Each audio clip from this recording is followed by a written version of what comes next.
So a bit of a different one tonight.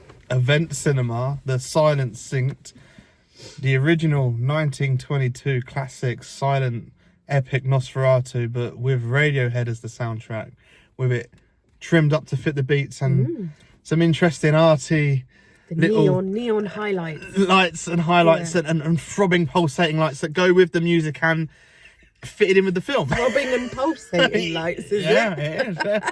Because it was, there was an introduction to tonight, because it was an interesting one, because there's no signs of any actual release of this. It is literally a go to the cinema and experience it at an event. It started out as a art house cinema screening and a small niche indie project, but amazingly, like, we was at Cineworld, a big chain has played this, which is actually, when you look at the origins of this, is quite mad that it's come to that scale.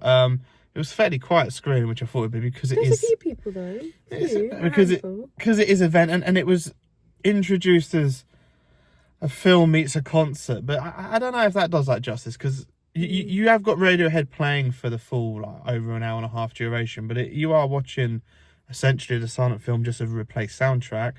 I love the 1922 Nosferatu. Like, I first saw that film many years ago. I still have a 2-disc DVD set of it, and you had it on not that long ago. I've upgraded it over time, and then obviously I like the 1979 Nosferatu, and I really loved the modern one, which we saw the 1st of Jan beginning of this year. So this is our second Nosferatu trip this year. So it was a strange combination, but it does work in its way. It's the added little effects does bring it to life a little bit for a modern generation, and the music certainly changes the tone of it.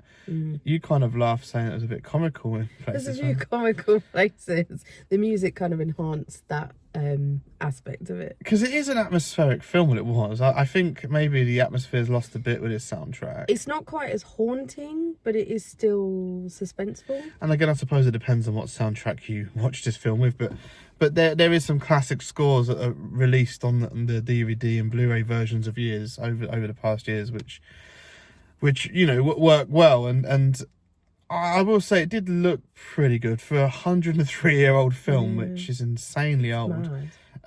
It actually was pretty clear and good on the cinema screen. If anything would look dodgy, you'd think it would be that.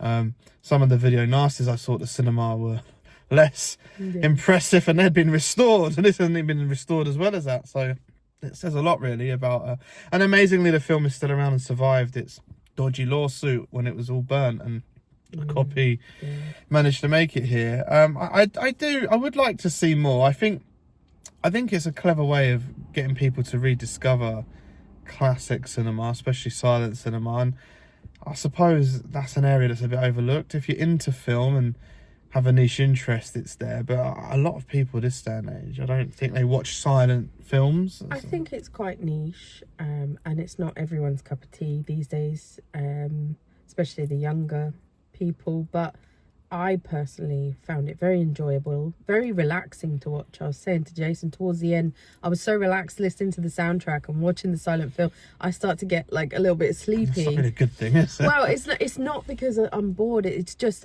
it relaxes me so much. I'm like enjoying it, and I'm just kind of drifting off.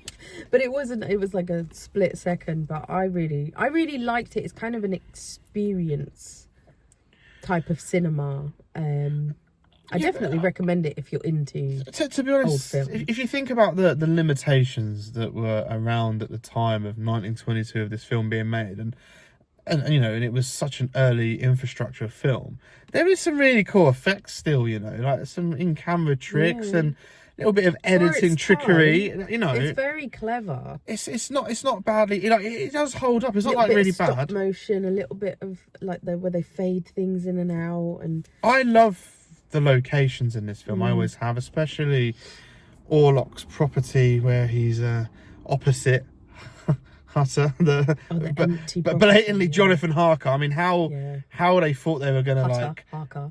fob this film of not being Bram Stoker's Yeah. Dracula is beyond me, because it really is obviously what it's based on.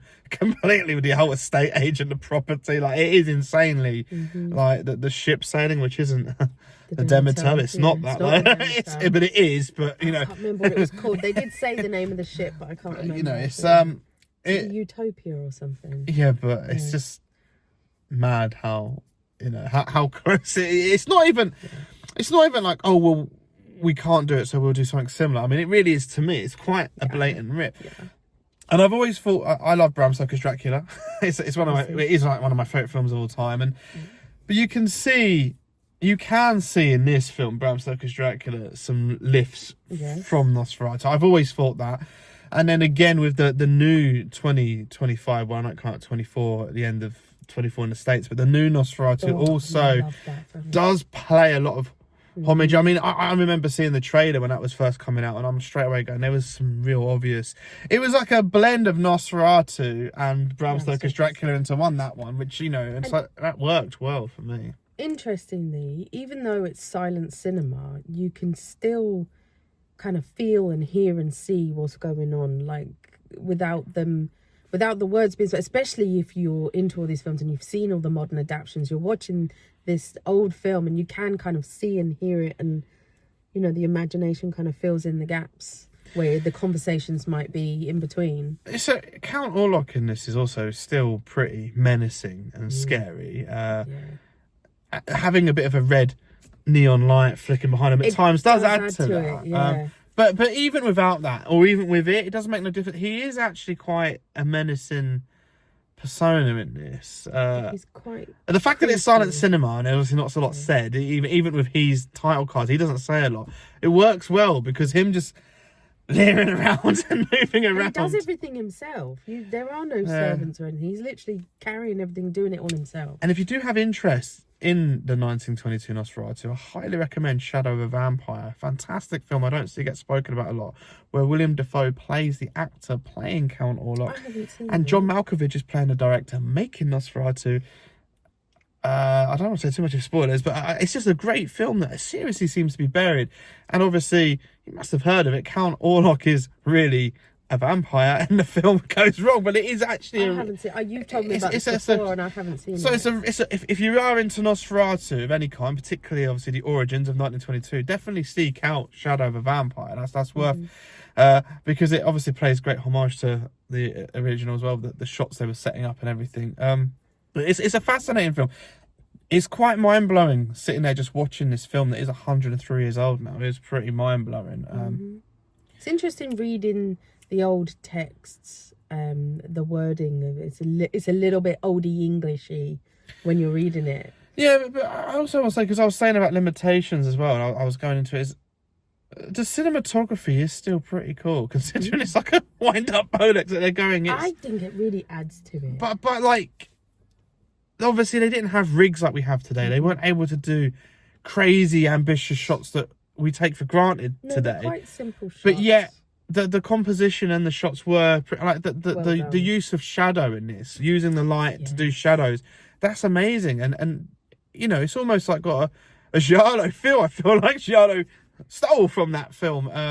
The lighting was something. It really, for its time, it was really clever. And even old school way of cutting and pasting, literally in the editing, is pretty smooth, really. And the fact that it has its old little worn out film does give a charm to it. It has got a charm.